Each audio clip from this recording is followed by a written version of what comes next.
Allô. Oui, allô. Hey, bonsoir. Bonsoir, tu es là, non? Ouais. Il faut éteindre la télévision chez toi à la maison. D'accord.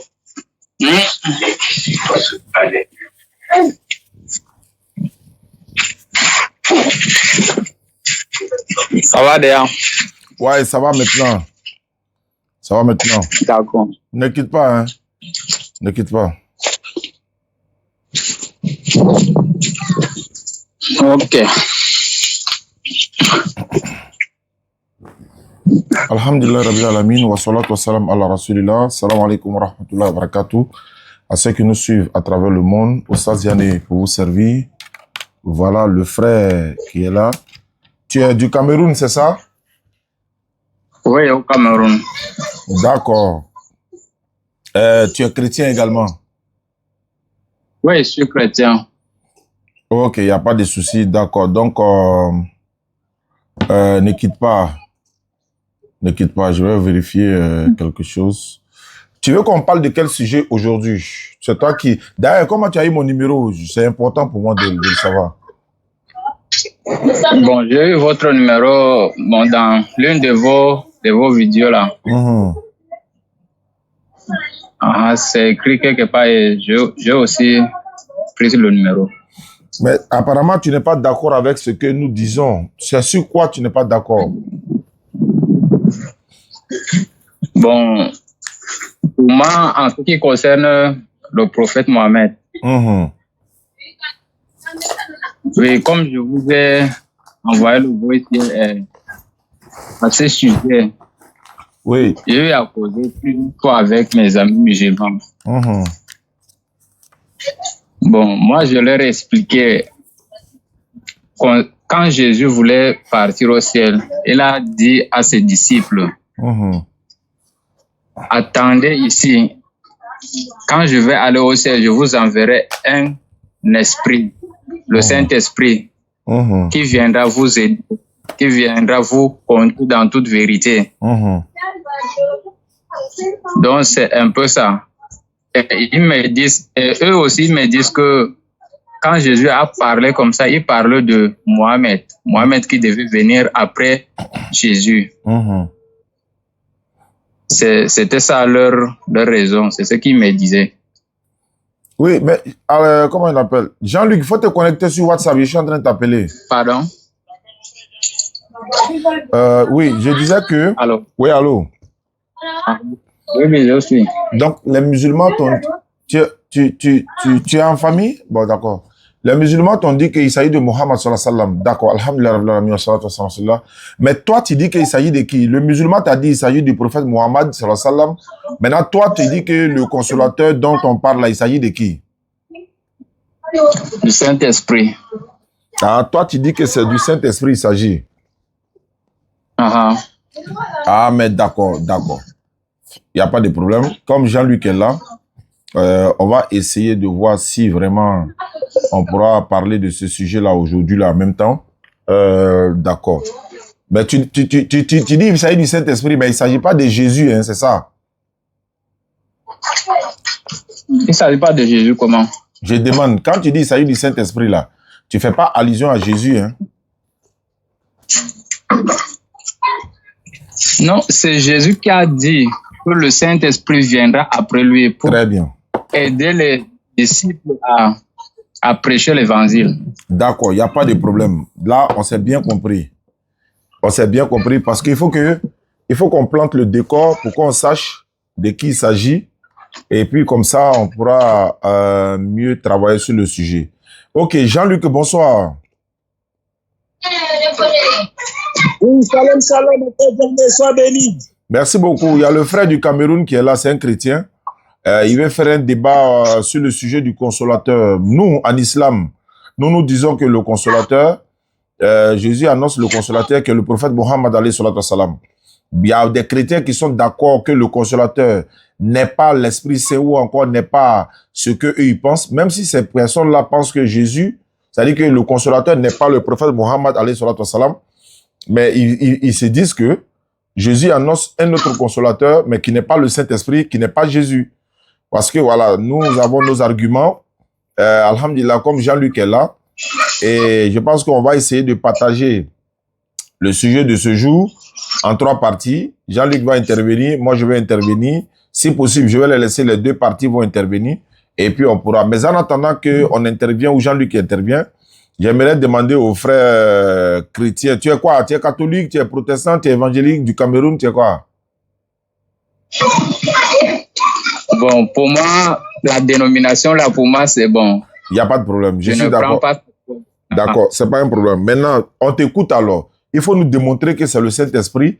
Là, nous, maintenant, moi aussi, je vais donner mes arguments et puis on va échanger sur le sujet. Allons-y. Comme c'est toi qui as choisi le thème, tu dis, il y a des frères musulmans qui t'ont dit que le consolateur, c'est Mohammed sallallahu alayhi wa sallam. Et toi, tu as dit non, c'est pas Mohammed sallallahu alayhi wa sallam, que c'est le Saint-Esprit. Donc, on t'écoute alors. Il faut nous développer cela. Et puis après, nous aussi, on va rentrer dans le vif du sujet. Bon, pour ça, Jésus a dit aux disciples, attendez ici, quand le Saint-Esprit va venir, il va vous conduire dans toute vérité. Il vous rappellera tout ce que je vous ai dit. Et les disciples ont attendu à Jérusalem le Saint-Esprit. Et le jour de Pentecôte, le Saint-Esprit est descendu, ils ont commencé à parler en langue. Et jusque-là, c'est que moi, si je vous parle, je ne vous parle pas je ne vous raconte pas seulement les témoignages des autres personnes. Moi aussi, c'est ce que j'ai vécu. Jésus a dit, demandez le Saint-Esprit, vous allez recevoir. Et encore, il a dit, celui qui croit en moi, celui qui me demande le Saint-Esprit, il va recevoir et il va parler en langue. Les disciples ont parlé en langue. Moi aussi, je demande le Saint-Esprit et j'ai reçu le Saint-Esprit. C'est un peu ça. Donc il ne s'agit pas de moi. D'accord. Parce que Jésus aussi a parlé des faux prophètes. Il y aura des faux prophètes qui viendront après lui. Donc, beaucoup nombre de personnes le suivront. C'est un peu ça. Pour moi, c'est pas vraiment étonnant pour en ce qui concerne moi, mais soit un faux prophète. Donc ça, c'est ta preuve. Ça, ce sont tes preuves pour dire que le consolateur, c'est le Saint-Esprit. C'est ça, hein? Ok. Alhamdulillah, Rabbil Alamin, wa salatu wa salam ala rasulillah, salam alaikum à tous. Quand on dit le Saint-Esprit, et d'ailleurs, il faut qu'on relate le contexte. Le contexte du Saint-Esprit ici, c'est qu'il y a beaucoup de Saint-Esprit dans la Bible. En fait, c'est ce que vous devez savoir. Il y a beaucoup de Saint-Esprit dans la Bible. Et quand il dit il y a beaucoup de Saint-Esprit, parce qu'ils n'ont pas les mêmes fonctions, en fait. C'est quel bruit qui est là-bas, là? Il y a du bruit chez toi, là. C'est quoi? Non, c'est la pluie, la pluie. Allô? C'est la pluie. Mais il faut quitter au bord. Faut te mettre dans un endroit un peu calme. Ah. Ok. Ça va déjà. Voilà, on va faire avec maintenant. Voilà. Donc, comme je le disais, quand on lit la Bible, on voit qu'il y a plusieurs Saint-Esprits. Plusieurs Saint-Esprits, mais ils n'ont pas les mêmes fonctions et ils ne jouent pas les mêmes rôles. Je prends un exemple, par exemple. Dans Luc, le chapitre 1, le verset 15, il est dit « Jean-Baptiste ne boira ni vin, ni liqueur enivrante, car il sera rempli du Saint-Esprit. » Or, le Saint-Esprit, dans ce contexte-là, c'est la crainte de Dieu. Hein? Voilà, là-bas, c'est la crainte, parce qu'il sera rempli du Saint-Esprit, il ne boira ni vin, ni liqueur enivrante. Maintenant, quand on dit, par exemple, Jésus dit, on dit dans Matthieu 1, 18, voici de quelle manière arriva la naissance de Jésus-Christ. Marie, sa mère, ayant été fiancée à Joseph, se trouva enceinte par la vertu du Saint-Esprit, avant qu'ils eussent et habité ensemble. Marie est tombée enceinte par la vertu du Saint-Esprit. Ça, c'est le pouvoir de Dieu maintenant. Tu vois, le Saint-Esprit, dans la Trinité catholico-protestante ou encore d'autres catholiques, d'autres trinitaires, on dit le Saint-Esprit est le pouvoir de l'Éternel, le Père, le Fils et le Saint-Esprit. Maintenant, le Saint-Esprit ici, il ne s'agit pas de le prophète Mohammed sallallahu alayhi wa sallam. C'est pourquoi il dit, faut relater les choses dans leur contexte. Maintenant, quand on lit Luc chapitre 3, verset 11, par exemple, il a dit, moi, je vous baptise d'eau pour vous amener à la repentance. Ça, c'est Jean qui le dit. Mais celui qui vient après moi est plus puissant que moi et je ne suis pas digne de porter ses souliers. Lui, il vous baptisera du Saint-Esprit et du feu. Ici, là, le Saint-Esprit dont il va prendre pour les baptiser, ce n'est pas le prophète sallallahu alayhi wa sallam. C'est pourquoi il dit le Saint-Esprit a plusieurs, c'est cité dans plusieurs versets de la Bible, mais n'ont pas les mêmes fonctions. Au verset 12, bon, je crois que c'est dans même Matthieu, mais il n'y a pas mentionné le titre. On dit,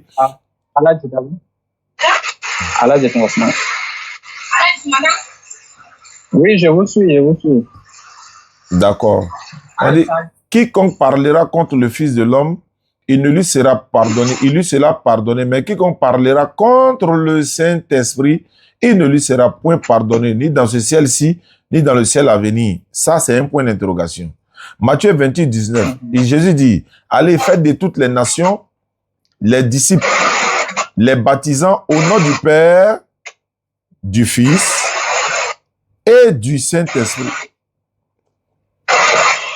C'est qu'il y a bruit là-bas, hein, je ne sais pas, c'est un autre bruit qui n'a rien à voir avec la pluie. La pluie ne fait pas bruit comme ça là. C'est la pluie, mon grand, c'est la pluie. D'accord. Ok. Donc, Marc 12, 36, David lui-même animé par le Saint-Esprit a dit, le Seigneur a dit à mon Seigneur, assieds-toi à ma droite jusqu'à ce que je fasse de tes ennemis tes marches. On dit David lui-même animé par le Saint-Esprit. Le Saint-Esprit, l'Esprit dont on parle ici, c'est la crainte de Dieu. Donc, je ne vais pas aller trop loin. Donc, le Saint-Esprit, Saint-Esprit, Saint-Esprit dans la Bible, ils n'ont pas les mêmes fonctions. Quand on dit lors de la Pentecôte, le Saint-Esprit est descendu sur les disciples, ce n'est pas le Saint-Esprit dont Jésus parle. Maintenant, quand on va dans Jean chapitre 16, même 14, 15, 16, mais je vais prendre directement le 16, Jésus a dit, il est avantageux pour vous que je m'en aille, car si je ne m'en vais pas, le consolateur ne viendra pas vers vous. En d'autres termes, le Saint-Esprit ne viendra pas. Dans d'autres versions, celui qui doit vous aider. Dans d'autres versions, le défenseur. Mais on va prendre le cas du Saint-Esprit. Si je ne m'en vais pas, le Saint-Esprit ne viendra pas. Si je m'en vais, je vous l'enverrai. Donc la question que moi je te pose, le frère camerounais, quand Jésus est là, est-ce que le Saint-Esprit était déjà là ou bien le Saint-Esprit n'était pas encore là? Parce que Jésus a dit, tant que je ne vais pas, il ne vient pas. La question est savoir. Bon, avant Jésus, le Saint-Esprit venait sur la terre. Il saisissait les prophètes juste pour un but bien précis. Mais maintenant, après Jésus, le Saint-Esprit est venu maintenant pour demeurer avec nous. C'était pas la question. Le Saint-Esprit va demeurer. C'était pas la question. Pardon? La question était de savoir. Jésus a dit, si je ne m'en vais pas, il ne viendra pas. Ça veut dire, quand il dit il ne viendra pas, est-ce que ça veut dire qu'il est déjà là? Pour venir maintenant rester avec les disciples, c'est dans ce sens qu'il parlait. Il n'a pas dit rester avec eux, il n'a pas dit il va venir rester. Il a dit, si je ne m'en vais pas, il ne viendra pas. Si je m'en vais, je vous l'enverrai. Donc, tant que Jésus est là, est-ce que le Saint-Esprit est là? C'est ça la question. Quand Jésus était sur la terre, le Saint-Esprit n'était pas là. Bon, dans la Bible, il était là. Donc, ça va te montrer maintenant que ce n'est pas du même Saint-Esprit. Regarde ici.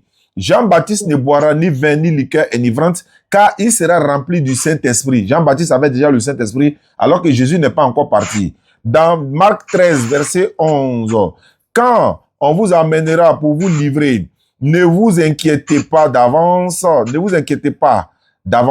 de ce que vous aurez à dire, n'est-ce pas? Mais dites ce qui vous sera donné à l'heure même, car ce n'est pas vous qui parlerez, mais le Saint-Esprit. Ça, c'est quand il les a envoyés pour aller là. Dès qu'on leur pose des questions qui seront difficiles là, faut même pas s'inquiéter. Le Saint-Esprit va les révéler ça sur le champ. Ce qui veut dire que quand Jésus était là, le Saint-Esprit était là. Luc chapitre 1, 35. L'ange lui répondit, le Saint-Esprit viendra sur toi et la puissance du Très-Haut te recouvrira de son nom. C'est pourquoi le Saint-Enfant qui naîtra de toi sera appelé Fils de Dieu. Là, c'est Marie. L'ange lui répondit, le Saint-Esprit viendra sur toi. Alors que Jésus n'est même pas encore né. Au verset 41 de Luc chapitre 1, dès que Élisabeth a entendu la salutation de Marie, son enfant tressaillit dans son sein et elle fut remplie du Saint-Esprit. Jésus n'est même pas encore né. Donc la question revient avant de donner la parole à Jean-Luc. La question est de savoir, quand Jésus est là, le Saint-Esprit n'est pas là, tu es d'accord avec moi. Mais quand Jésus... Maintenant, comment se fait-il que le Saint-Esprit est déjà avec Élisabeth, avec Jean-Baptiste, avec son papa Zacharie, avec les disciples? Jésus leur a dit, recevez le Saint-Esprit. Jésus a dit ça à ses disciples. Recevez le Saint-Esprit. Dans Luc chapitre 2, 26, je te donne la parole. Il avait été, n'est-ce pas, il avait été divinement averti par le Saint-Esprit qu'il ne mourrait point avant d'avoir vu le Christ, le Seigneur. Bon, on dit ici, il avait été divinement averti par le Saint-Esprit. C'est quel Saint-Esprit ça? Donc je te repose la question. Jésus étant là, il n'est pas encore parti. Le Saint-Esprit n'est pas encore venu. Mais c'est quel Saint-Esprit qui est avec Jean-Baptiste, Élisabeth et puis Zacharie et les autres là? C'est quel Saint-Esprit ça? Comme je vous ai dit, c'est le même esprit, mais à ce temps-là, l'Esprit de Dieu venait juste saisir la personne. Il vient avec un objectif bien précis pour accomplir une tâche bien précise. C'est comme je vous ai dit. Mais maintenant, après Jésus, le Saint-Esprit est venu maintenant demeurer avec tous ceux qui croient en Jésus. Donc le Saint-Esprit est venu deux fois quoi? Il est venu deux fois quoi? C'est écrit où qu'il est venu deux fois? Deux fois comment? Ben, tu dis qu'il était là.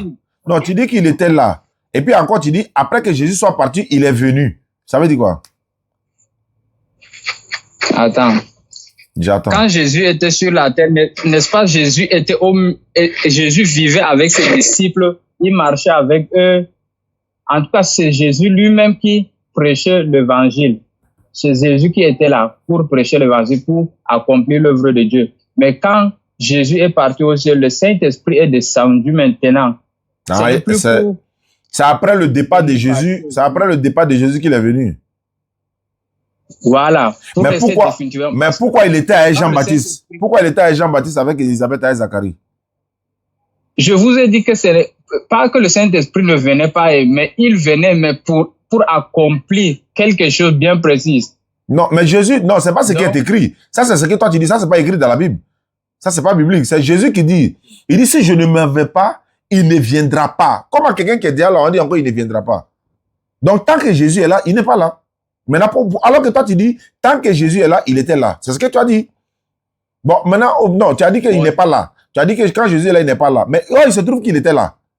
Le Saint-Esprit est là avec Élisabeth. Jésus dit, si je ne vais pas, il ne vient pas. Le Saint-Esprit avec Zacharie. Jésus dit, si je ne vais pas, il ne vient pas. Le Saint-Esprit avec Élisabeth, avec Marie, avec Zacharie, avec les disciples. Mais Jésus dit, si je ne vais pas, il ne vient pas.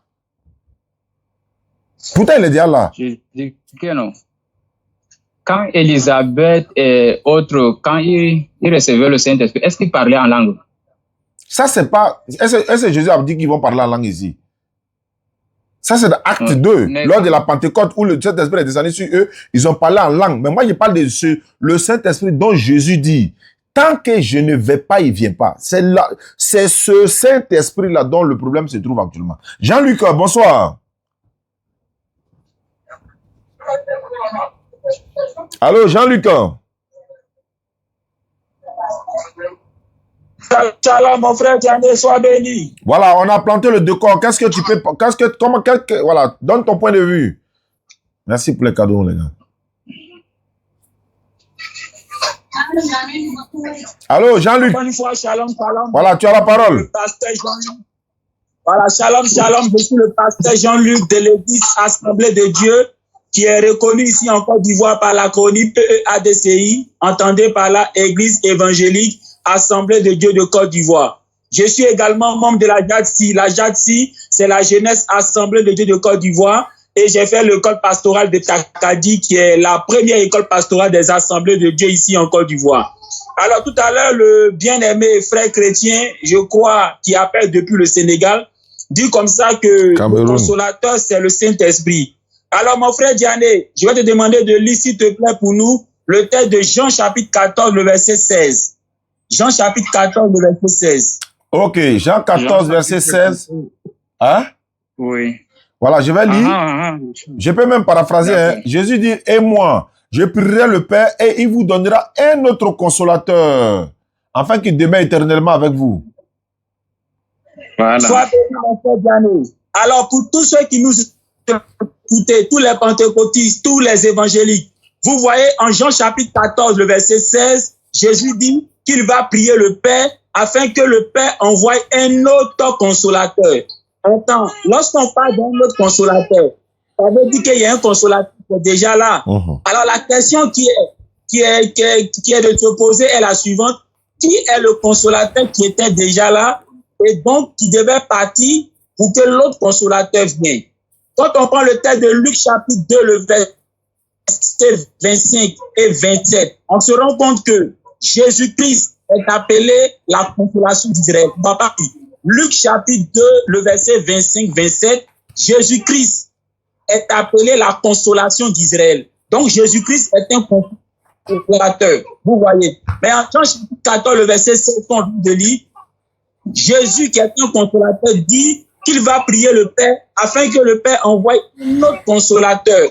Donc si Jésus-Christ lui-même est un consolateur, l'autre consolateur qui va venir là, à quoi il va ressembler? Donc il est logique de penser que l'autre consolateur sera encore un être humain, tout comme Jésus, qui est lui-même un consolateur. Et comme moi, je suis en train de parler, je suis le pasteur Jean. Qu'est-ce qu'il y a? Aïe. Aïe. Est-ce que c'est moi? Je ne crois pas. Ok, on relance.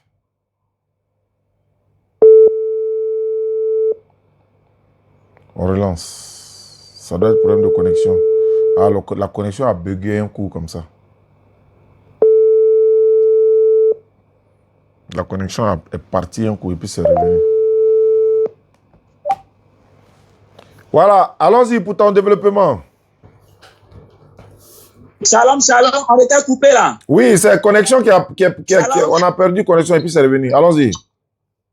Donc, je suis le pasteur Jean-Luc de l'église Assemblée de Dieu, reconnu par l'acronyme EEADCI, entendez par là Église évangélique Assemblée de Dieu de Côte d'Ivoire. Je suis également membre de la JADSI. La JADSI, c'est la Jeunesse Assemblée de Dieu de Côte d'Ivoire. Et j'ai fait également l'école pastorale de Takadi, qui est l'une des premières écoles pastorales des Assemblées de Dieu ici en Côte d'Ivoire. Alors, tout à l'heure, mon frère chrétien du Sénégal dit comme ça que dans la Bible, le consolateur, c'est Cameroun.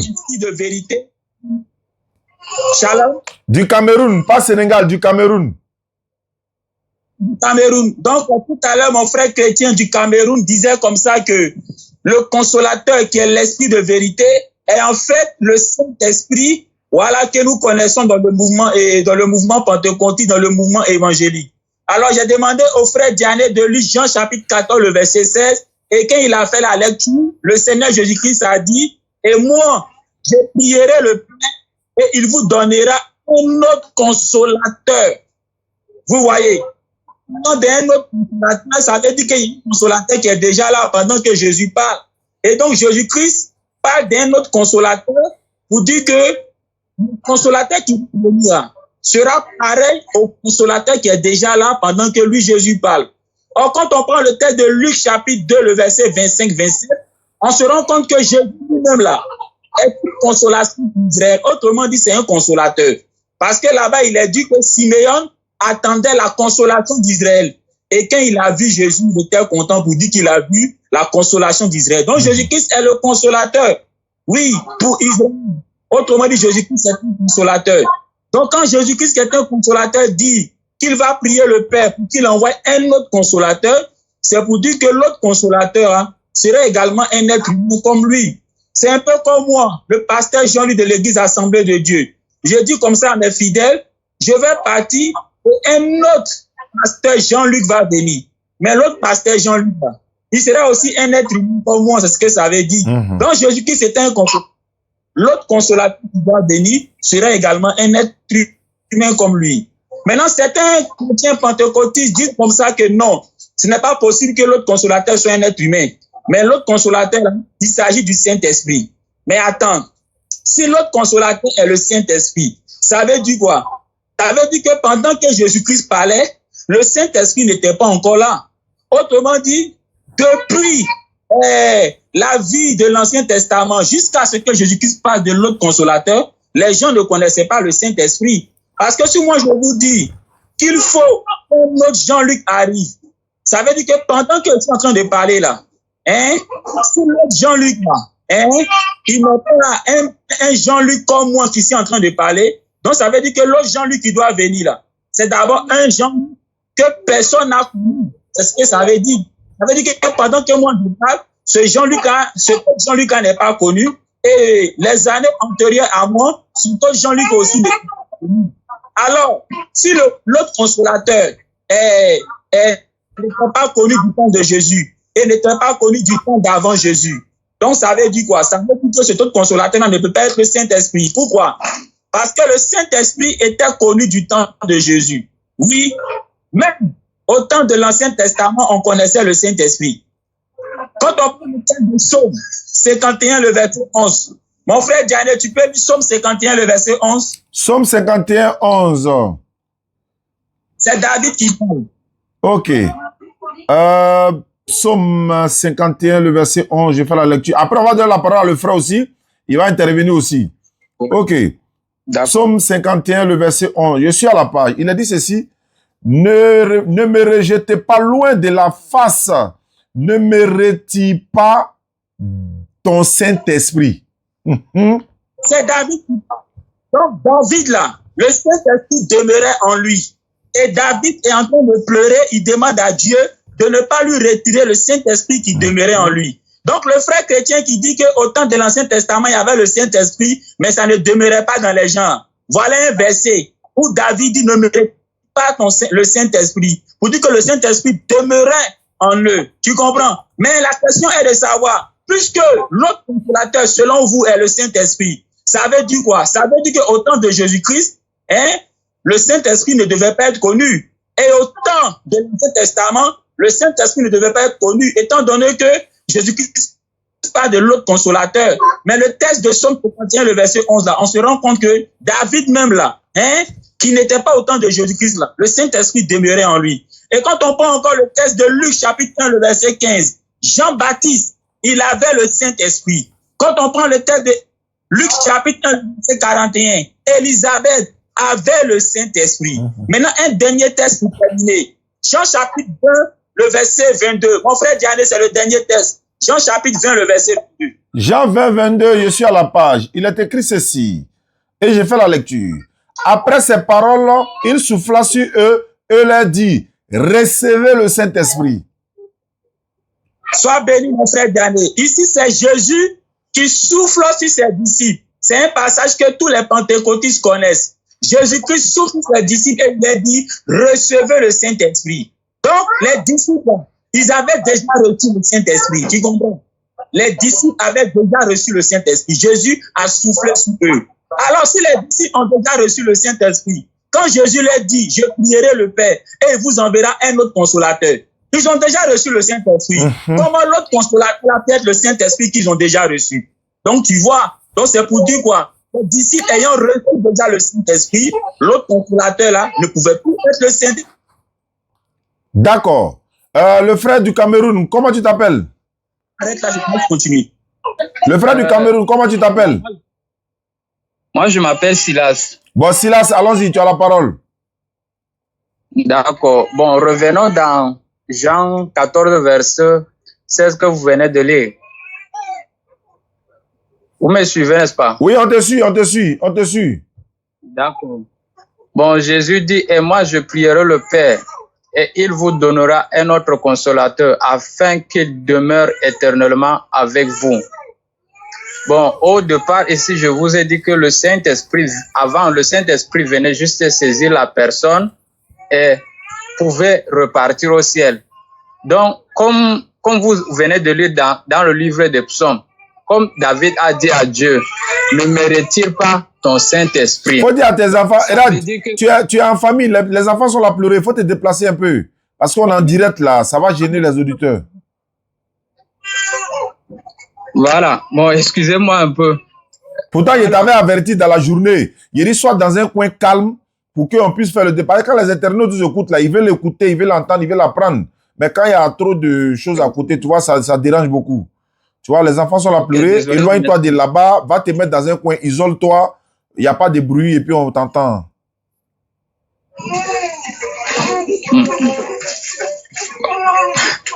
Depuis dans la journée, depuis je t'ai dit à l'heure là, fallait te préparer à tout ça. Tu vois, c'est pas facile. Ouais. Voilà, vous me recevez, n'est-ce pas? Ouais, on te reçoit. Voilà. Jésus a dit, et moi je prierai le Père et il vous donnera un autre consolateur afin qu'il demeure éternellement avec vous. Donc, comme je vous ai dit ici au départ, le Saint-Esprit venait sur la terre avec un but bien précis, saisir un prophète ou un homme de Dieu, oui, quelconque, le saisir, fait une œuvre bien précise et le Saint-Esprit répare. Comme David avait dit ici dans le livre de Psaume, ne me retire pas ton Saint-Esprit.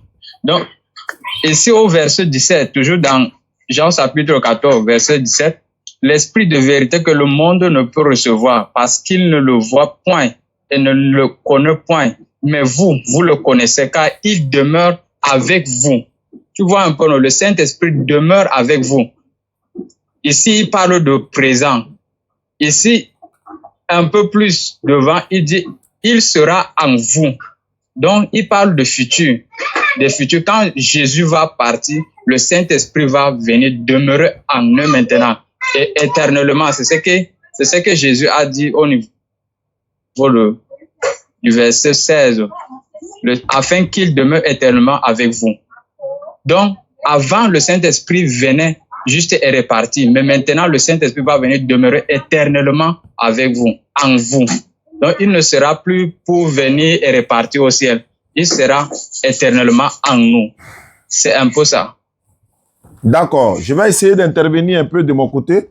Alhamdulillah, qui va demeurer éternellement avec vous. Quand on dit qu'il va demeurer éternellement en vous, ne voyez pas la personne physique en fait. Pourquoi je le dis? Parce que la Bible dit par exemple dans Matthieu chapitre 17, que je vais lire, Matthieu chapitre 17, tu vas voir quelque chose, 21 à 3, Matthieu chapitre 17, il est écrit ceci. 6 jours après, Jésus prit avec lui Pierre, Jacques et Jean, son frère. Il est conduit à l'écart sur une haute montagne. Il fut transfiguré devant eux, son visage resplendit comme le soleil et ses vêtements deviennent blanches comme la lumière. Et voici, Moïse et Élie leur a apparu, s'entretenaient avec lui. Moïse et Élie, ils sont morts. Mais ils sont quittés où pour venir s'entretenir avec Jésus? Ils sont quittés où? Mais ils sont morts. Mais ils sont quittés où? Moïse et Élie sont venus s'entretenir avec Jésus parce qu'il doit être transfiguré. C'est pourquoi l'islam dit les prophètes ne meurent pas. Allah dit ceux qui sont morts dans la voie d'Allah, ne pensez pas que ceux qui sont morts dans la voie d'Allah sont morts. Ils sont vivants auprès d'Allah. Ça veut dire quoi? Ici, quand on dit Moïse et Élie se sont entretenus avec lui, correspondant à Matthieu 28, 19 à 20, Jésus a dit, dites, allez baptiser au nom du Père, du Fils et du Saint-Esprit et que je serai avec vous tous les jours jusqu'à la fin du monde. Jésus a dit, je suis avec vous tous les jours jusqu'à la fin du monde. Mais il a dit ça, non? Donc, quand il a dit également, le consolateur va demeurer avec vous éternellement. Où est Jésus? Parce qu'il a dit, il sera avec vous tous les jours jusqu'à la fin du monde. Il est où? Sa personne physique est où?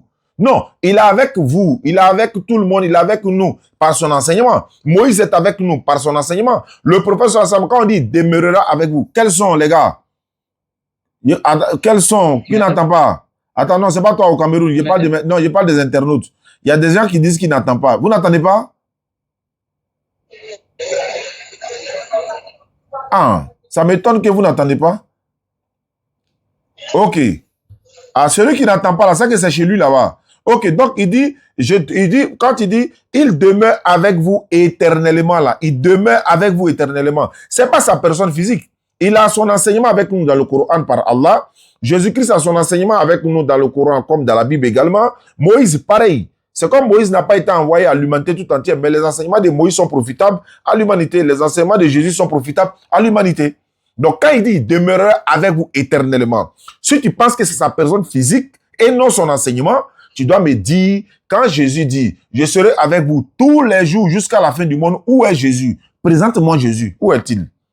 Donc, voilà. C'est pas comme ça qu'il faut comprendre la chose. C'est ce que je suis en train de te dire. Quand le consolateur dont on parle ici, Jean-Luc a bien démontré, dans Somme là, il a dit, ne me retire pas mon Esprit Saint, ou encore le Saint-Esprit, ton Saint-Esprit. Mais si le Saint-Esprit là, Hein? C'est pourquoi il t'a dit, le Saint-Esprit, le Saint-Esprit, le Saint-Esprit, il faut tous les placer dans un contexte différent. Chaque Saint-Esprit est dans un contexte différent. Le Saint-Esprit était avec Jean-Baptiste. Jésus a dit à ses disciples, Jean 20 qu'on a lu tout à l'heure, il dit, recevez le Saint-Esprit. Ça veut dire, tenez, prends. En même temps, il reçoit, recevez. Il est dans sur le champ, mais il n'est pas encore parti. Pourtant, il dit, si je ne m'en vais pas, il ne vient pas. Et il a continué pour dire, quand le consolateur sera venu, il vous enseignera dans toute la vérité. Il ne parlera pas de lui-même. Et quoi? Il ne parlera pas de lui-même. Le prophète sallam, surat 53, hein, la surat de l'étoile, le prophète sallam a reçu la révélation de la part d'Allah. Allah, il dit, il ne prononce rien sur le fait de la passion. Ce n'est rien d'autre qu'une révélation inspirée que lui a enseigné l'ange Gabriel à la fois prodigieuse. L'ange Jibril lui a enseigné cela. C'est pourquoi Jésus a dit, celui qui vient après moi, il ne parle pas de lui-même. Il vous dira tout ce qu'il aura entendu. Il vous annoncera les choses à venir et il me glorifiera. Il prendra ce qui est à moi, vous annoncera. Il continue pour dire, ce qui est au Père est à moi. C'est pourquoi il dit qu'il prendra ce qui est à moi et vous annoncera. Maintenant, il y a te poser une question. Comme tu dis, c'est le Saint-Esprit et que ce n'est pas le prophète sallallahu alayhi wa sallam. Moi, je veux savoir. Jésus a dit, il vous enseignera tout. Il vous enseignera dans toute la vérité. La question que je te pose, demande à le Saint-Esprit que tu as dit que ce n'est pas le prophète sallallahu alayhi wa sallam. Première question. Quelle est la solution que le Saint-Esprit vous a donnée chez vous à l'église en ce qui concerne le supplice des femmes? Ça, il y a au moins 4 questions. Hein. C'est-à-dire qu'il y a beaucoup de femmes dans les églises et dans les mosquées et partout. Il y a beaucoup de femmes dans la société qui n'ont pas de mari. Chez vous à l'église, là, quelle est la solution que le Saint-Esprit vous a donnée concernant les femmes qui n'ont pas de mari, là? Quelle est la solution que le Saint-Esprit vous a donnée? On commence par ça d'abord.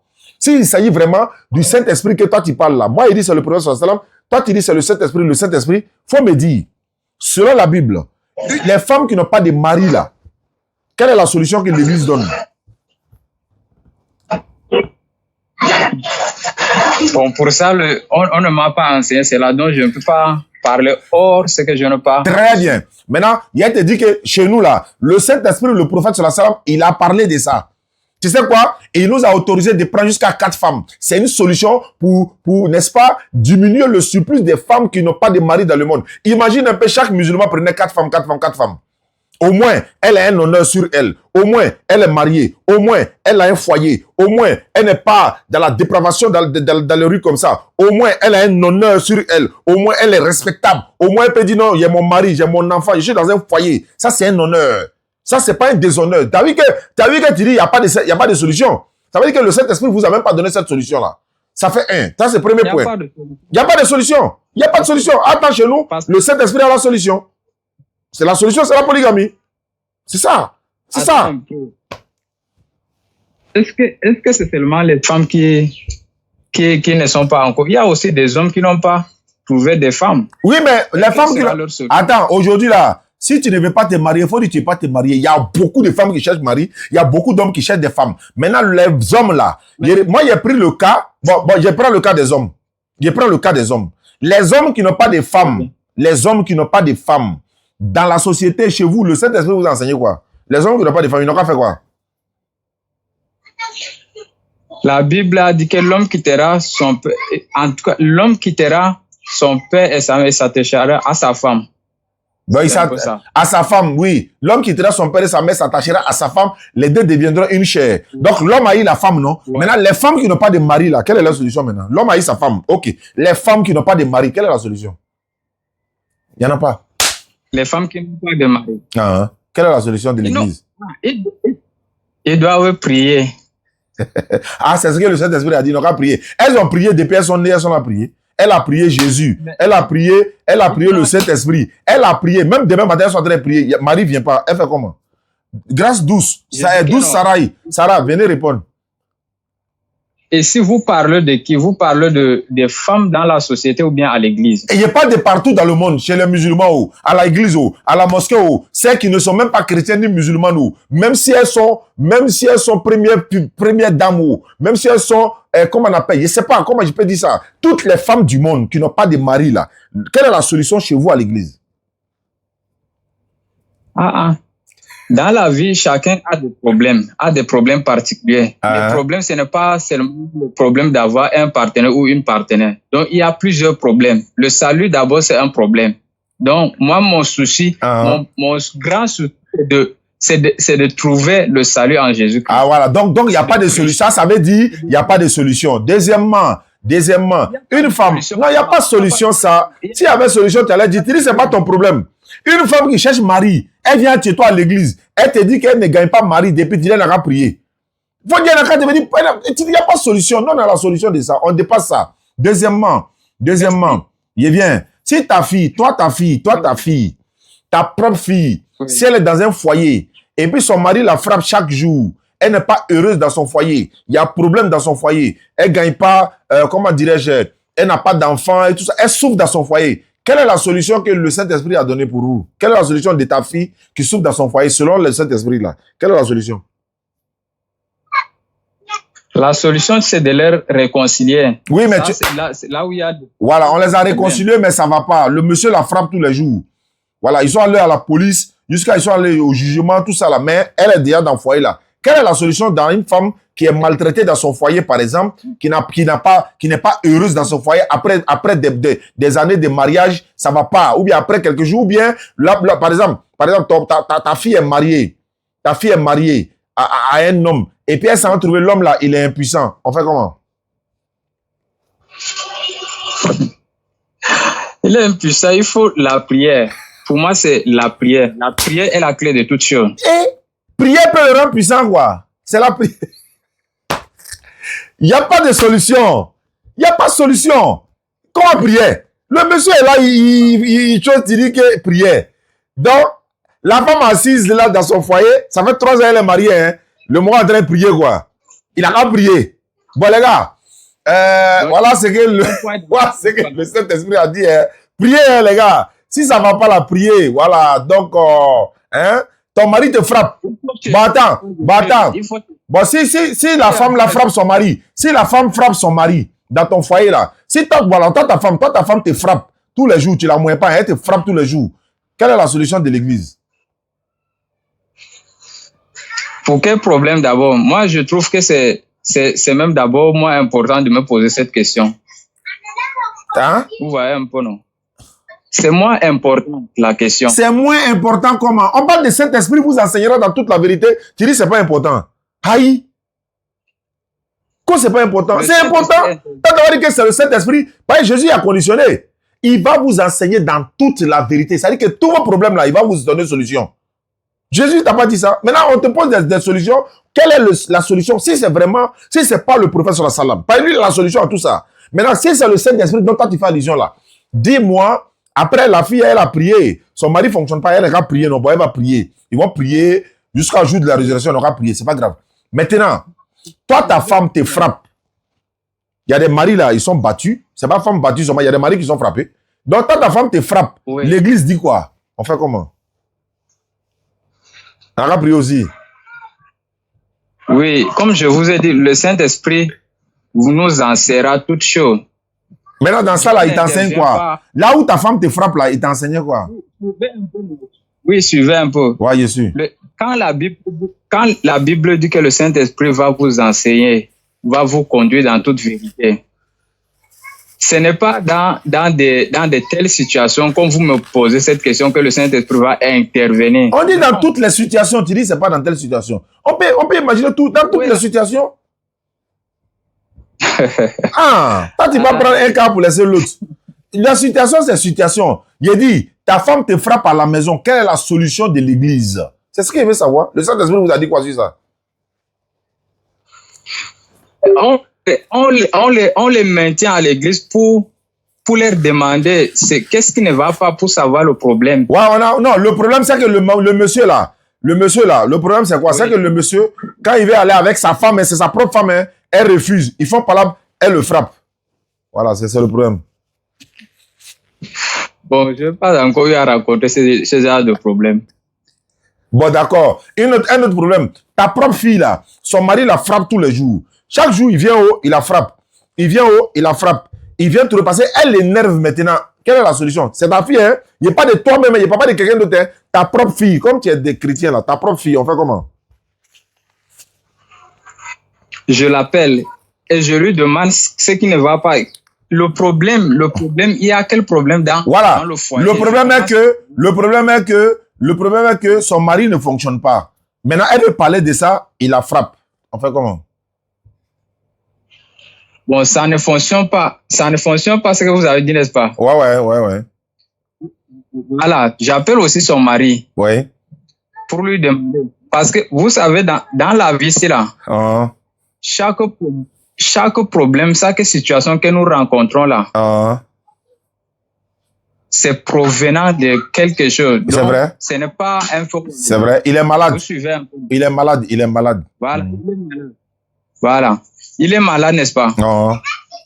On peut prier et que la personne soit guérie. Bon, on a prié toujours. On a prié pendant 5 ans. Ça va pas. On fait comment? Mais on attend le temps de Dieu. Attends, ça fait 5 ans. Il est malade là. On attend. Elle n'a qu'à attendre quoi? Bon, je vais vous poser une petite question. Allons-y, pose-moi la question. Oui, quand Abraham, il avait eu un enfant quand il avait déjà 90 ans, n'est-ce pas? 86 ans. Voilà, et c'était quoi le problème? Abraham, quand il a eu son enfant, quand il avait 86 ans, parce qu'il a demandé à Dieu de lui donner une descendance qui lui sera propre. On trouve cela dans Genèse chapitre 15. Et Dieu lui a dit, l'héritier de sa maison, c'est Eliezer, je crois, Eliezer de Damas. Maintenant, Dieu lui a dit, non, ce n'est pas Eliezer qui sera ton héritier, mais c'est celui qui sortira de tes entrailles qui sera ton héritier. Donc, Abraham a demandé à Dieu de lui donner un enfant. Et Dieu lui a donné l'enfant dans la condition de l'éprouver. Pour lui, c'était une épreuve parce qu'il devait sacrifier l'enfant. C'est pourquoi le cas d'Abraham est arrivé. Ça n'a rien à voir avec ce que toi, tu parles de l'église. Tu penses qu'on ne connaît pas la Bible, mais on se débrouille quand même. Voilà, comme je vous ai dit, il y a toujours quelque chose, la source de la chose, n'est-ce pas? Ouais. Mais pour toi, là, pour ta fille, là, il n'y a pas d'épreuve là-bas.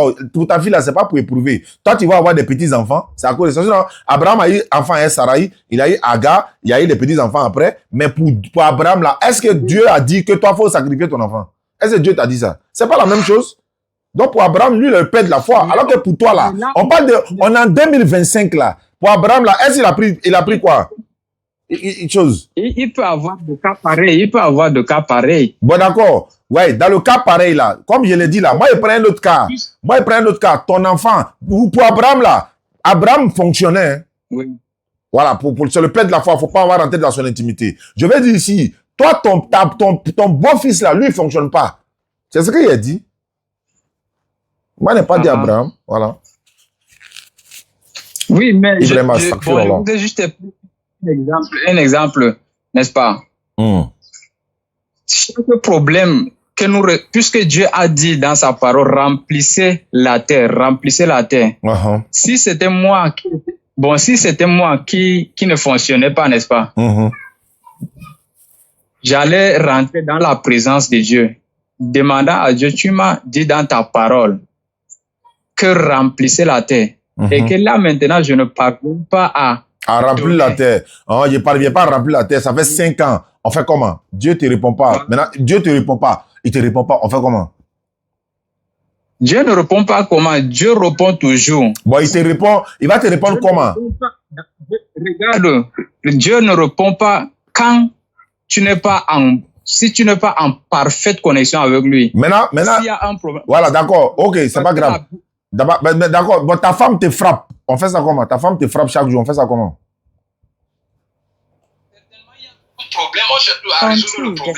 Est-ce qu'il y a encore...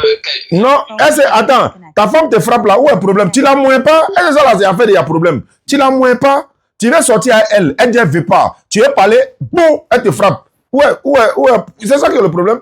Toi, tu veux aller avec elle, c'est ta propre femme, non? Oui, maintenant elle veut pas. Tu veux parler, boum, elle te frappe. Parce qu'elle fait karaté. Elle a fait karaté, elle a fait judo.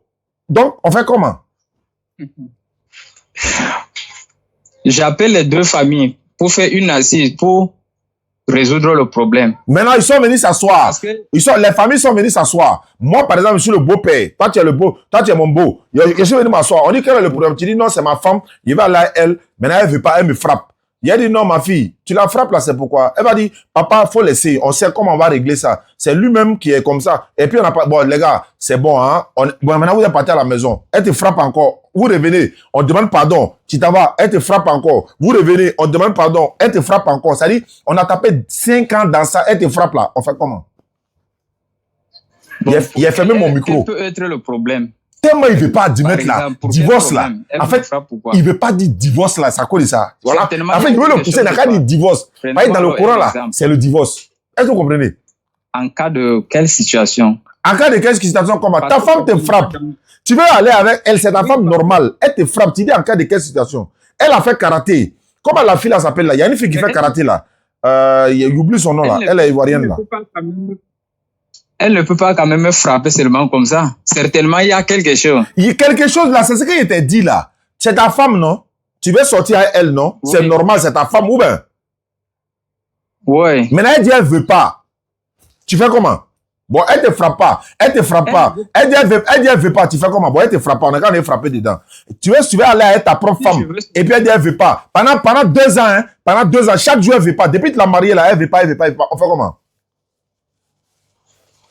Elle ne veut pas sortir avec moi, n'est-ce pas? Oui. Pendant 2 ans. Ça fait 2 ans que tu l'as mariée.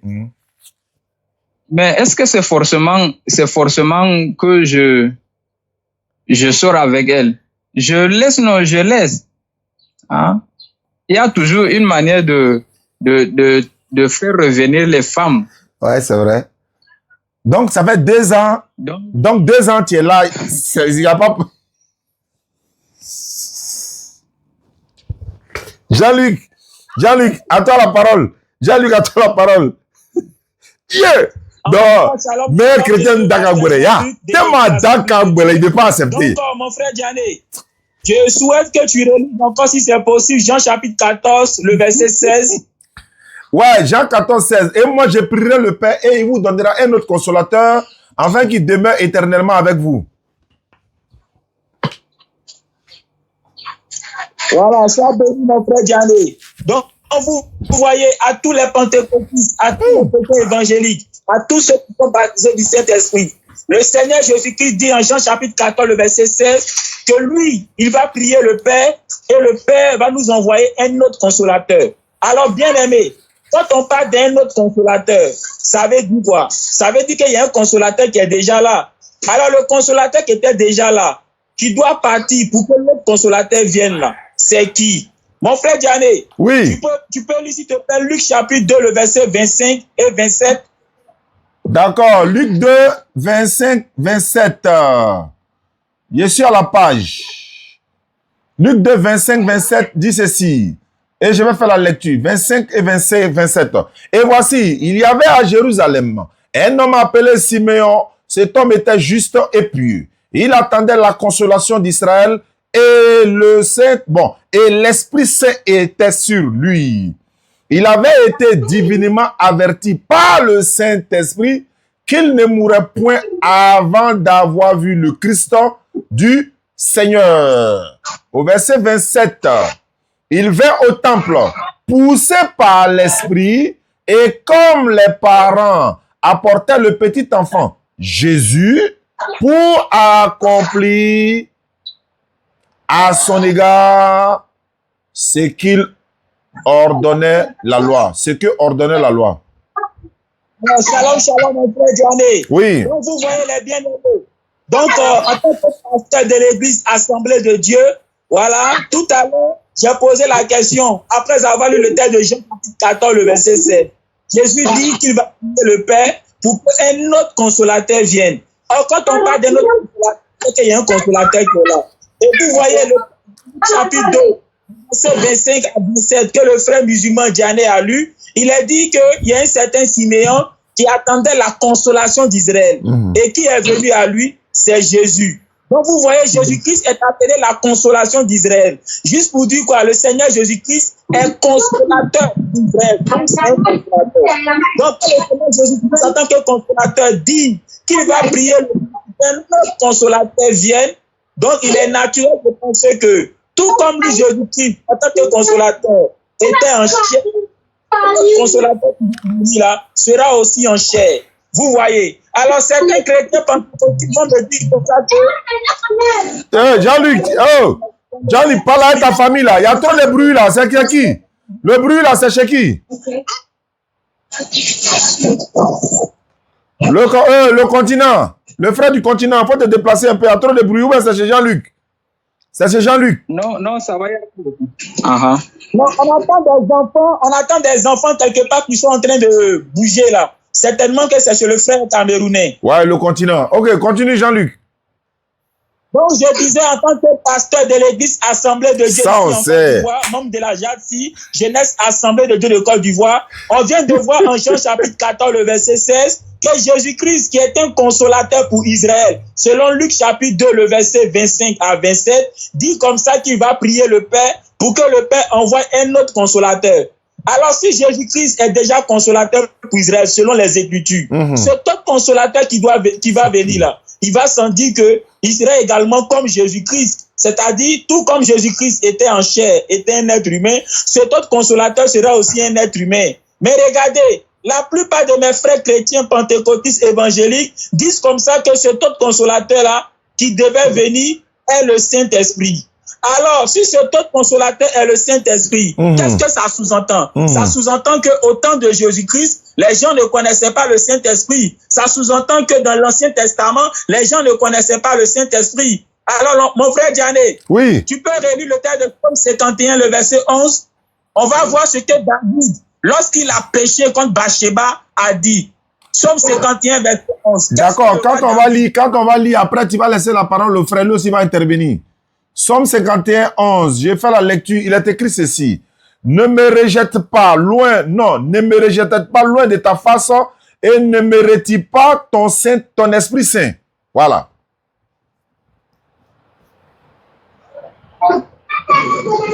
C'est bon, tu as entendu? Le roi David demande à Dieu de ne pas lui retirer le Saint-Esprit. Donc ça veut dire que le roi David là, il avait le Saint-Esprit demeurait avec lui. Mais comme il a péché, il a commis l'adultère, selon l'histoire biblique, alors il faut que Dieu ne lui retire pas le Saint-Esprit qui demeurait avec lui. Donc, bien aimé, juste pour te dire quoi, dans l'Ancien Testament, ceux qui avaient le Saint-Esprit demeurait avec eux. Raison pour laquelle David, après avoir péché, prie pour que Dieu ne lui retire pas le Saint-Esprit. Quand on prend le texte de Luc chapitre 1, le verset 15. Jean-Baptiste était rempli du Saint-Esprit. Quand on prend également le Luc chapitre 1, le verset 41, Élisabeth était remplie du Saint-Esprit. Donc vous voyez, le Saint-Esprit existait au temps de Jésus et existait dans l'Ancien Testament. Donc quand Jésus-Christ parle d'un autre consolateur qui doit venir, ça ne peut pas être le Saint-Esprit, puisque eux ils connaissaient déjà le Saint-Esprit. Le Saint-Esprit était déjà avec eux. Le Saint-Esprit était avec Jean-Baptiste, était avec Élisabeth, était avec David. Donc, ce tout consolateur ne pouvait pas être le Saint-Esprit. Regardez, quand on prend le texte de Jean chapitre 20, le verset 22, ça c'est un texte que tous les pentecôtistes connaissent. Jésus-Christ a soufflé sur ses disciples. Il leur a dit, recevez le Saint-Esprit. Il a soufflé sur eux. Il leur a dit, recevez le Saint-Esprit. Donc, les disciples avaient déjà reçu le Saint-Esprit. Alors comment les disciples qui ont reçu le Saint-Esprit, on va dire encore que... D'accord. On va écouter le frère chrétien du côté du Cameroun maintenant. Allons-y, le frère Silas. Ou bien Silas. Oui, Silas. On t'écoute maintenant. Bon, en ce qui concerne le Saint-Esprit, le Saint-Esprit n'est pas... Le Saint-Esprit qui devait venir après Jésus n'est pas en chair, mais il est esprit, comme la Bible le dit, le Saint-Esprit. Esprit, vous entendez déjà le mot esprit là-bas. Donc, ce n'est pas en chair, ce n'est plus en chair. Comme vous le dites peut-être Mohamed, non, ce n'est plus Mohamed. Mais le Saint-Esprit, c'est spirituel. C'est une force qui viendra après Jésus pour conduire, pour demeurer dans les chrétiens. Donc, chaque personne qui va croire recevra le Saint-Esprit. Et le Saint-Esprit conduira les chrétiens, bien sûr, dans toute vérité. Donc, le Saint-Esprit ne peut pas être Mohamed, ni une autre personne. C'est tout. On t'écoute, hein? On t'écoute, c'est toi qui as la parole. Oui, c'est un peu ça. On t'écoute, c'est toi qui as la parole. On t'écoute, donne les points de... Bon, on dirait que tu n'as plus rien à dire. Bon, c'est pas grave. Jean-Luc, donc on va essayer de... C'est pas que je... Non, je suis en train de donner un programme. Rien à dire. Voilà, non, il y a quelqu'un qui... Voilà, quand on va finir tout à l'heure, on doit faire... Il y a un jeune frère qu'on doit croiser le soir pour un débat sur... voilà, il est en Guinée. Il a dit qu'il veut échanger ce soir. Je vais soit Jean-Luc, soit Amara va venir pour échanger avec lui. Donc, on va s'arrêter là avec vous. En attendant de se quitter, je vais donner un communiqué rapidement. Je suis dans la Bagoué actuellement. Je suis venu faire l'inauguration des puits châteaux qu'on avait déjà réalisés. Il y a un qu'on va faire, Inch'Allah, demain ou après-demain. Bon, on verra le jour quand même. Et puis, voilà, ceux qui veulent participer au puits château, voilà, 15 personnes pour réaliser un puits château. Comme je l'ai dit, il nous reste 5 personnes pour boucler les deuxième groupe de 15 personnes. Premier groupe de 15 personnes, c'est déjà bouclé.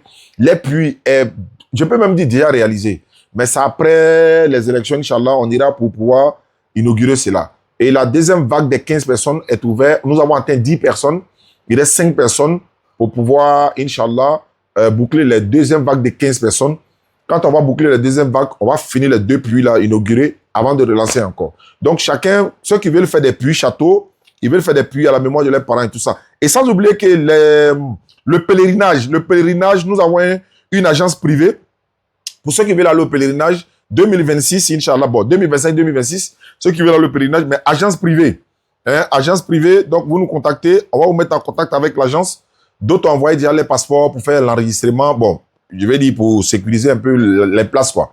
Voilà, parce que voilà, il n'y a plus de place au côté étatique, selon ce qu'on m'a dit. Donc, pour le pèlerinage, vous pouvez nous contacter également. 05 94 87 58 58. 05 94 87 58 58, c'est l'indicatif de la Côte d'Ivoire. Plus 225 05 94 87 58 58. Pour les puits châteaux et les forages et les puits simples, vous pouvez nous contacter également sur le même numéro pour dire, bon, je vais participer aux 15 personnes. Comment faire? Je vous envoie les images et tout ça. Douce Sarah, merci beaucoup. Hein. Toi, tu es en train de prendre la place de Aïcha Silla. Hein. Parce que tu es actif tous les jours, tu es là. Bon, ça va se savoir, Inch'Allah. Aïcha, là, elle est plus à Abidjan. Hein. Elle est quelque part là-bas. Donc, qu'Allah facilite. Et Inch'Allah, donc comme Aïcha est partie, peut-être toi, tu vas prendre la place de Aïcha Silla, Inch'Allah. Voilà, mais elle est toujours là. Malgré qu'elle n'est pas à Abidjan, elle est toujours motivée.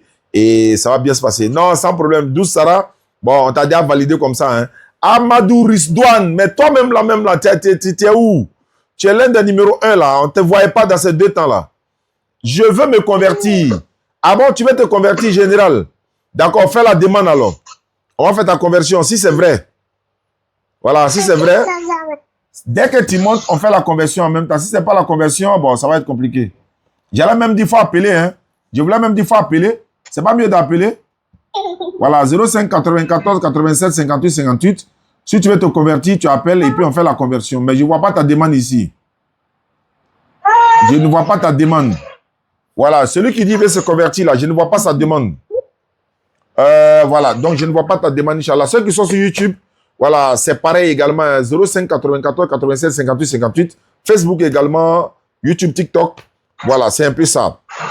Vous nous appelez, vous voulez participer au puits, vous nous appelez, vous nous envoyez un message.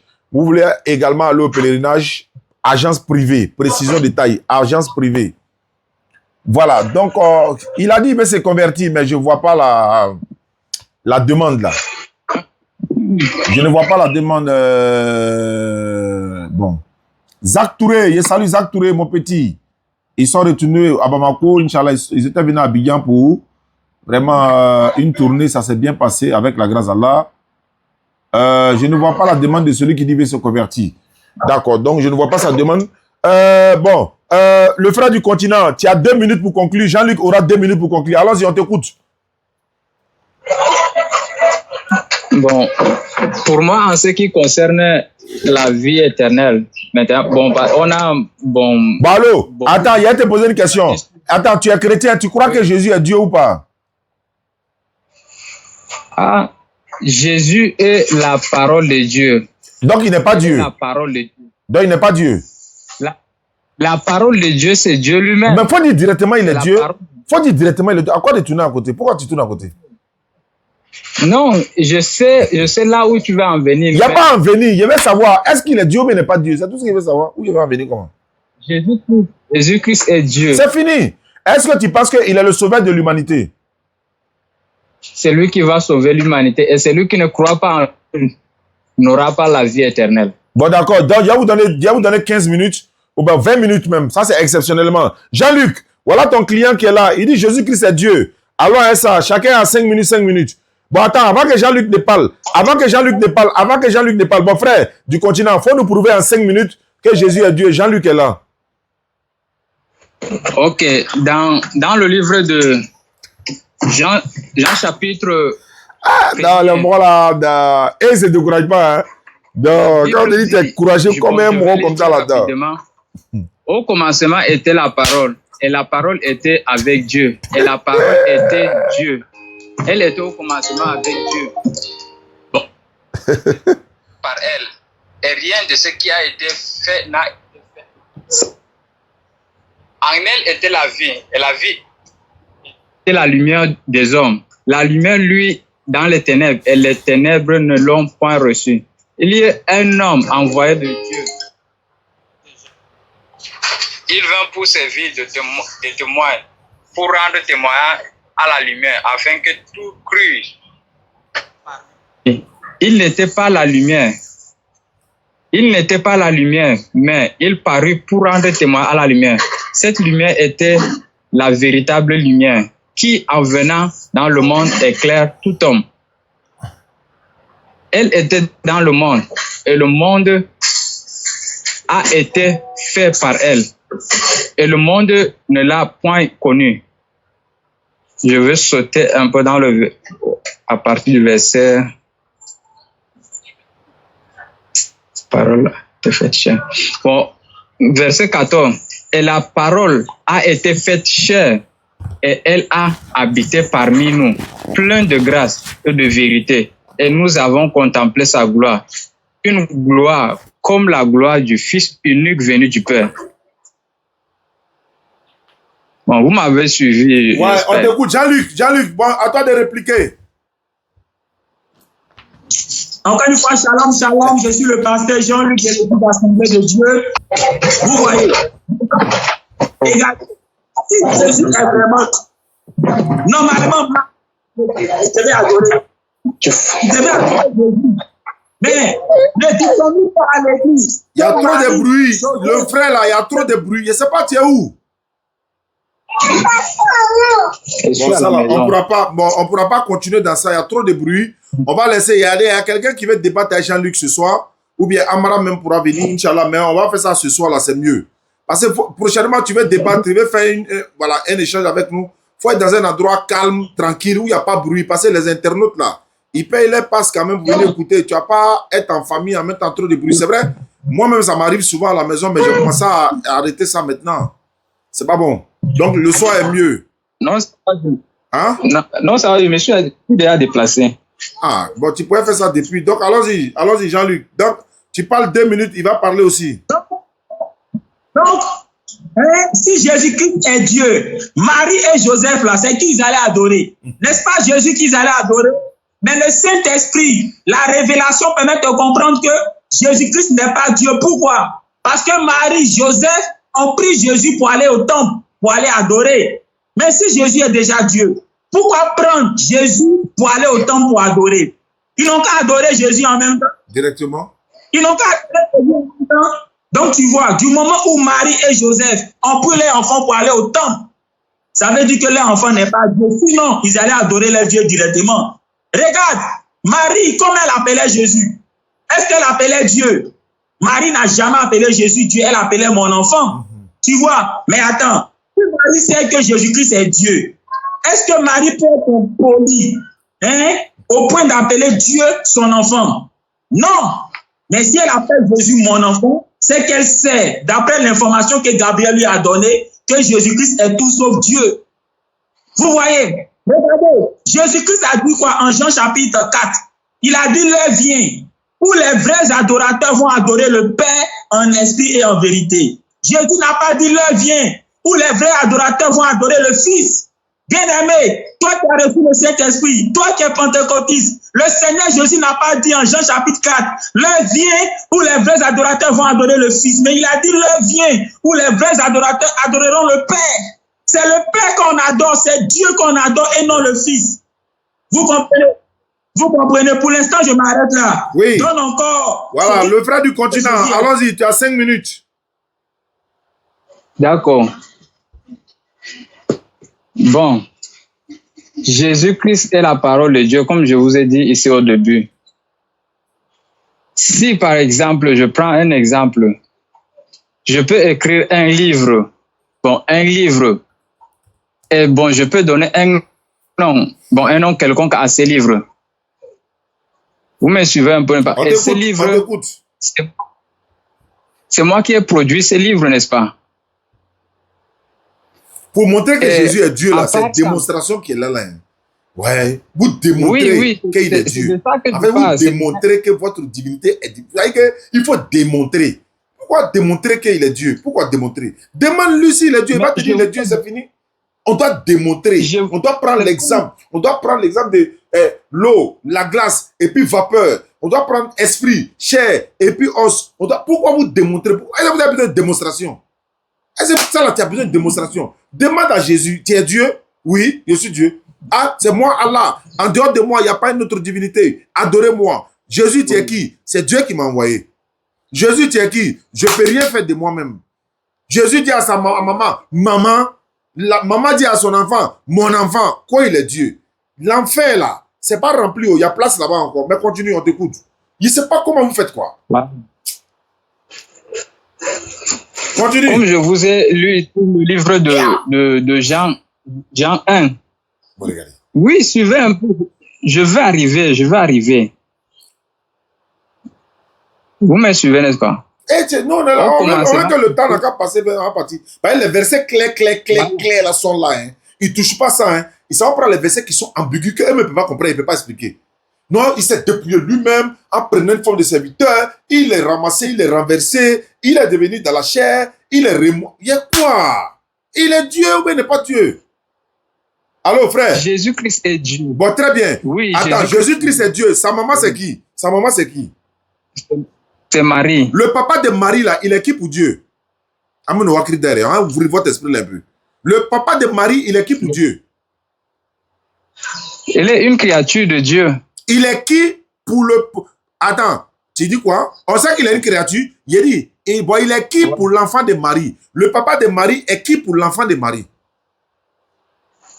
Le papa de Marie. Il est qui pour l'enfant de Marie? Il est grand-père. Maintenant, comme Marie, son enfant est Dieu là. Donc le papa de Marie, il est le grand-père de qui? Le papa de Marie. Papa de Marie. Il m'a réfléchi là. Il m'a écrit derrière là. Tu as vu non? Il m'a écrit derrière là. Tu as vu que son esprit est décalé, non? Est-ce que tu as vu que son esprit est ouvert? Il reprend la question. Marie, son enfant est Dieu. C'est pas ça? Oui. Oui.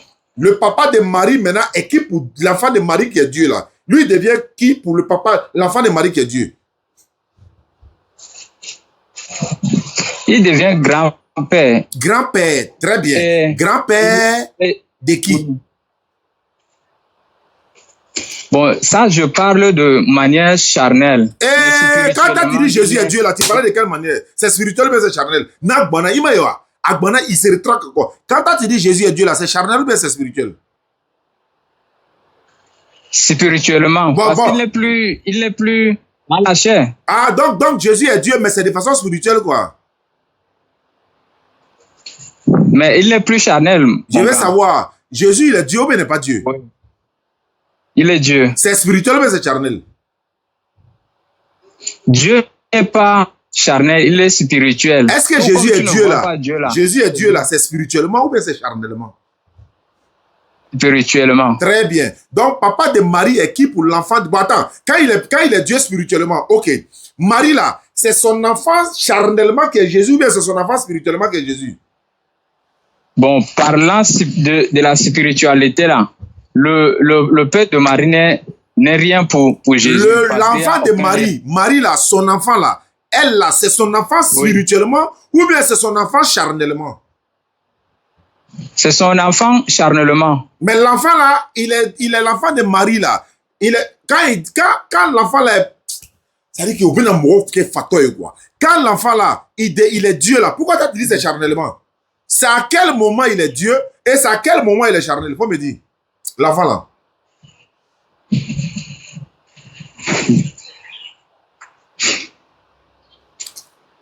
Bon, je ne sais pas pourquoi vous posez les questions. Tu n'es pas habitué à ça à l'église. En fait, à l'église là, tu n'es pas habitué à ça. Parce qu'on ne vous coince pas, ça vous a menté aux gens depuis là. L'enfant de Marie là, comment il va devenir Dieu? Comment un enfant, un bébé, un enfant, un prophète va devenir Dieu? Comment vous réfléchissez même? On est qu'à vous frapper à un chicotte ou bien taper un marteau sur votre tête pour que vous compreniez comment un bébé va devenir Dieu. Il est prophète, non? Il n'est pas un prophète. Jésus n'est pas un prophète. Attends, Jésus n'est pas qui? Jésus n'est pas prophète. Selon toi ou bien selon la Bible? Selon la Bible. Prends Matthieu 21, 10 à 11.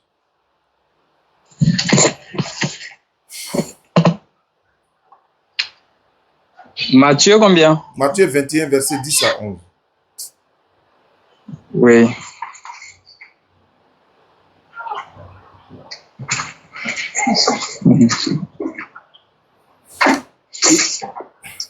Les gens là, ils ne vous font pas pitié. Moi, ils me font pitié. Matthieu 21. Il va lire, hein, mais il va discuter. Et regardez. Il va lire, mais il va discuter. Ils me font pitié. Wallah, ils me font pitié. Allons-y. Matthieu 21, 10 à 11. Oui, c'est ça. Voilà. Il faut lire. 21.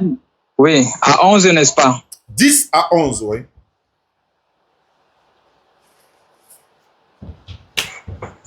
Je n'entends pas. Je n'entends pas. Quand Jésus... Matthieu 21, verset 10 à 11, n'est-ce pas? Voilà, il faut lire à haute voix, on va entendre. Quand Jésus entre à Jérusalem, toute la ville est bouleversée. Les habitants demandent qui est cet homme? Les foules répondent, c'est le prophète Jésus de la ville de Nazareth en Galilée. Quand on dit c'est le prophète Jésus, là, ça veut dire quoi? Mais qui a dit cela? C'est la Bible. C'est la Bible. C'est la Bible. C'est la foule. Oui, mais c'est la foule qui a dit cela. Oui, mais ça est dans la Bible. Comme toi qui... Voilà pourquoi il t'a demandé, c'est la Bible qui a dit ça, mais c'est toi qui as dit ça. Tu dis c'est la Bible, non? Maintenant, dans la Bible, là, on dit Jésus est quoi? Ce passage, il a dit Jésus est quoi? Moi, finalement, il va 18 ans. Le passage là, le passage, il a dit Jésus est qui? Le passage dit Jésus est qui? Jésus est prophète. C'est vrai ou bien c'est faux? C'est faux. Ah, le passage là est faux. Mais pour ça là, est-ce que à chaque fois quand Jésus passait, la foule murmurait, ce n'est pas seulement ça. La foule, quand la foule avait dit quelque part que Jésus est le prince des démons, cela veut dire que Jésus est réellement prince des démons. Non. Bon, d'accord. Je suis d'accord avec toi. Non. Je suis d'accord avec toi. Maintenant, je veux savoir quelque chose. Quand Jésus dit Dieu m'a envoyé là, est-ce que c'est vrai? Oui, il l'a envoyé. Hein? Oui. Qui l'a envoyé? C'est Dieu qui a envoyé Jésus-Christ. Dieu a envoyé Jésus-Christ. Je viens. Dieu a envoyé Jésus-Christ, mais Jésus-Christ c'est Dieu, c'est ça, non? Oui. D'accord. Maintenant, quand on lit dans Luc là, on dit Dieu avec quel âge quand il commençait son ministère? Dieu avec quel âge lorsqu'il voulait commencer son ministère? 30 ans. 30 ans. Qui avait 30 ans là? Qui? Jésus. Non. Faut pas dire Jésus. Oui, Dieu. Dieu, faut reprendre. Et qui avait quel âge? Dieu avait 30 ans. Ben, il menace de pleuvoir. Ouais, non, il n'a qu'à pleuvoir. Ça même, c'est mieux même. Là, comme ça, tu vas nous laisser réfléchir un peu. C'est pas mieux? Donc, Dieu avait 30 ans quand il commençait son ministère. Ça, c'est bien ça.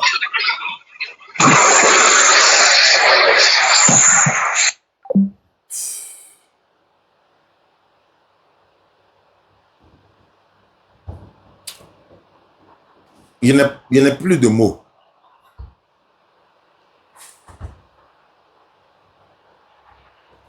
tu es coincé. Tu sais que ça là, c'est pas vrai, non? Tu peux dire non, on ne peut pas concevoir que Dieu avait 30 ans. Si tu dis les gens ont dit que Jésus est prophète, qu'ils ont menti sur lui, on peut concevoir même. Ils peuvent mentir sur lui. Mais quand Jésus dit Dieu m'a envoyé là, ça c'est vrai, non? Oui. Un envoyé de Dieu, quoi? Il est prophète, donc la foule a dit la vérité. Donc la foule a dit la vérité. Non, c'est moi qui ai coupé. Il est l'heure de la sourate ici. On va les prier.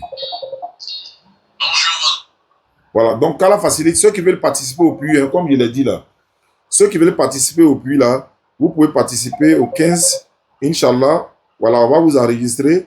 Et puis, on va programmer ça, Inch'Allah. 15 personnes pour réaliser un puits château. Qu'Allah facilite, Inch'Allah. Merci beaucoup. C'était Oustaz Yané. Merci à tous ceux qui nous suivent à travers le monde. Voilà, demain, après-demain ou dans les jours qui viennent, on va inaugurer un puits château. Et puis, on va se retrouver, Inch'Allah, ce soir. Normalement, ce soir, il y a un débat. On va voir si Amara Oustaz Yané de Paris va coordonner ça, ou bien comment on va voir. Dans le cas contraire, on va se retrouver demain, Inch'Allah. Merci à ceux qui nous suivent à travers le monde. 05 94 87 58 58, vous pouvez nous contacter.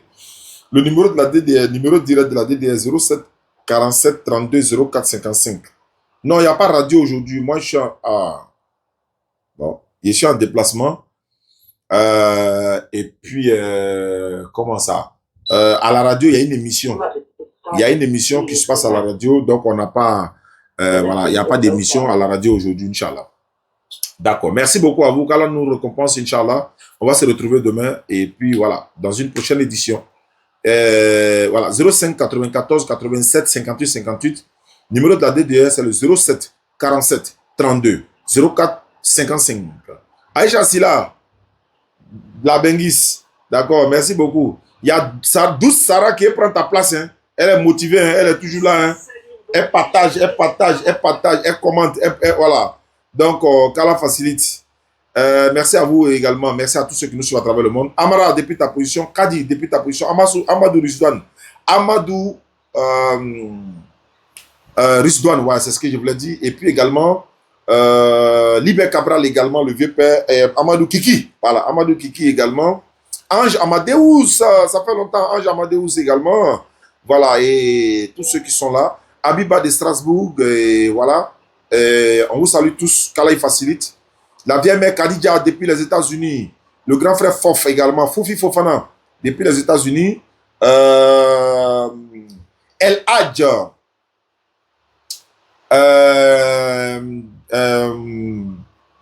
Ahmed Fadiga. Ahmed Fadiga depuis les États-Unis, Inch'Allah. Merci beaucoup.